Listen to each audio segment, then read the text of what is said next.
I last night posted on my Insta stories that I was going to do a little video today about, well, I said EM2, but it's E2M. I really want to do a video on all these crazy things that people start doing in January because they think they're going to get such great results. And E2M is just one of those things, but it's the one that's come up lately because of my dog. I had a client yesterday, and she's been doing so great. She's lost a bunch of body fat, not weight. And she was at a party, and she said she still lost weight that week, even though she made some not great choices at the party. But she said it was so eye-opening because I was at this party and I had what I wanted to eat, and I was enjoying what I had to eat. And she said all of my friends are doing this stupid E2M thing, and they were like, oh my gosh, I haven't eaten like this in so long. And I'm like, if you're acting that deprived when you're eating, something is wrong with your plan. This is going to be a longer video, so, if you get bored, chime out. I usually don't do videos like this because I work with one-on-one clients all day, and when I tend to do things like this, people steal my stuff. I see it show up on somebody's Instagram the next day, and so the people that I work with one-on-one, it's very individual, and so I don't like it when people take one idea and apply it to everybody, because it's not that's not how I work. Everyone's so different. So really the gist of it is, when somebody comes in and says, and I ask them what their goal is, everybody wants rapid body transformation. And I'm using that term because that's what E2M says, rapid body transformation. And when you hear that, you should be very afraid. No plan should be rapid body transformation. If it's that rapid, it's not going to be sustainable. Now, some people, and a lot of people, get great results with E2M or Whole30 or a 21-day fix or whatever the thing is. But here's the problem with this. That is a short-term solution. And people end up, when they come to me and they say, Brian, I have tried everything over the years. I have done this, I have done this, I have done this, and I had results. I lost weight, but then I gained it right back. And now I'm coming to see you because I want sustainable results. That's the problem with all these crazy things, is they're so restrictive that, first of all, they create disordered eating, right? Sometimes. But they're also so restrictive that human beings cannot do that for a long period of time. That's why it's Whole30. And so I joke with people when they come in, because I say, listen, my job is to show you how to lose body fat, not weight, and that's a whole nother talk we'll do later, and keep it off. My job is to help you lose body fat, preserve your muscle, right? And then sustain that for the rest of your life. The problem with these diets is you lose weight, but guess what? You're losing muscle. So you get on the scale and the scale's lower, but now you've eaten all that good muscle off of your body, which you need to be keeping on to burn body fat. You lose weight. You go right back to eating how you were eating before after the 30 days or the 21 or however many days. And guess what? Now you've lost all this good muscle. Guess what you're going to gain that weight back as? Body fat, because that's cheap and easy. So every time you do these diets, you are killing yourself. And then by the time you're 50, you're like, why do I have all these pounds of extra body fat on me? Because you've done these crazy rapid body transformations over and over and over.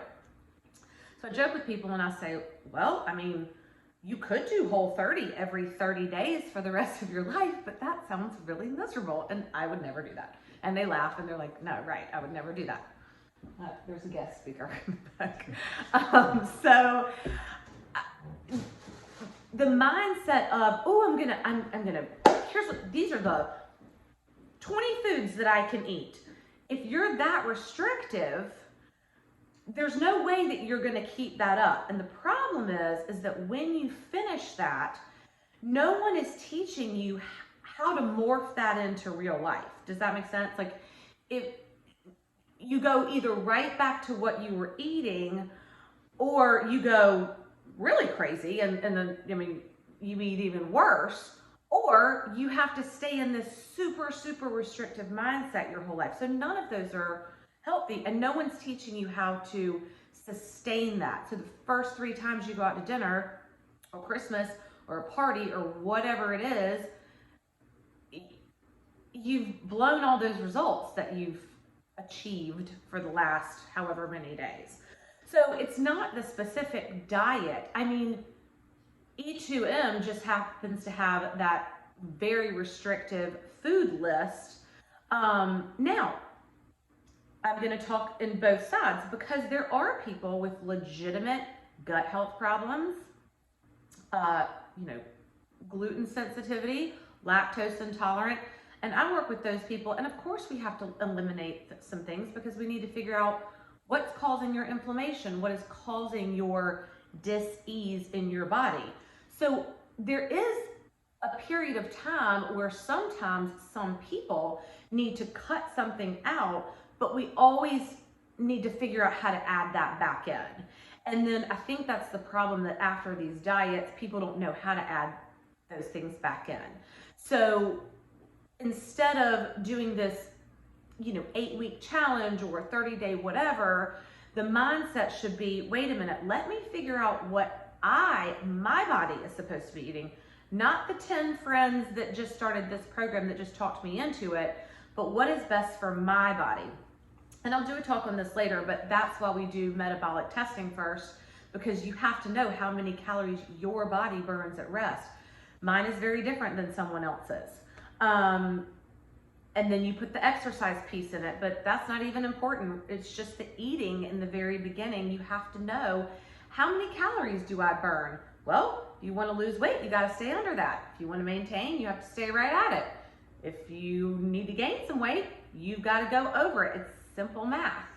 But the types of foods that you can have within that budget are also very important. And if you are on such a restrictive plan, there's only so long that you can keep that up. There could be foods on that list that are actually harming your gut and you don't even know it. That happens with a lot of people. They're like, oh, my gastroenterologist told me eat this list of foods. And there are 5 lists on that foods that are wrecking your gut. No wonder you don't feel good.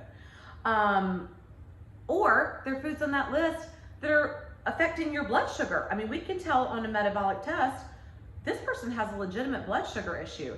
If you're eating this list of foods and you don't know that you have that, you're in trouble. So it's not that one diet is just horrible for you. It's not going to kill you, but it really could be doing you more harm than good. And if you continue to do that, you're going to lose and gain the same 20 pounds your entire life. And that is just it's not sustainable. And, I see people walking around town with their gallon jug of water, and I'm like, oh Lord, you're doing the whatever that diet is. And, I see people with the little containers. I'm like, you're driving yourself insane. And you will have some very good results temporarily if you can stick to it. That's awesome.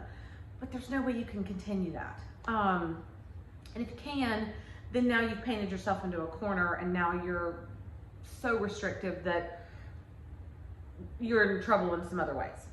So that's a very broad talk, and I know I kind of skated over specifics of the E2M, but it's restrictive programs like that. So yeah, I hope you found this informative. I will do other talks about why metabolic testing is important, why you should throw your scale out because weight doesn't mean anything. You're losing your muscle. That's not good. You know, we'll address some other things like, you know, if you've got a hormonal issue, if you've got a hormonal imbalance and you start some crazy plan, you could be really messing up what's already messed up. Or you could be messing up what's great. So, you know, you could be really messing with your thyroid or what, you know, there's so many different things. If you don't know what's going on with your body before you start a program, then you're shooting in the dark, and then you're not learning how to put all your pieces of the puzzle together, if that makes sense. So I've kind of talked to you like I've talked to a client, because this is what I do all day. So yeah, I hope you've enjoyed this because I don't do this often. Have a great weekend and good luck out there.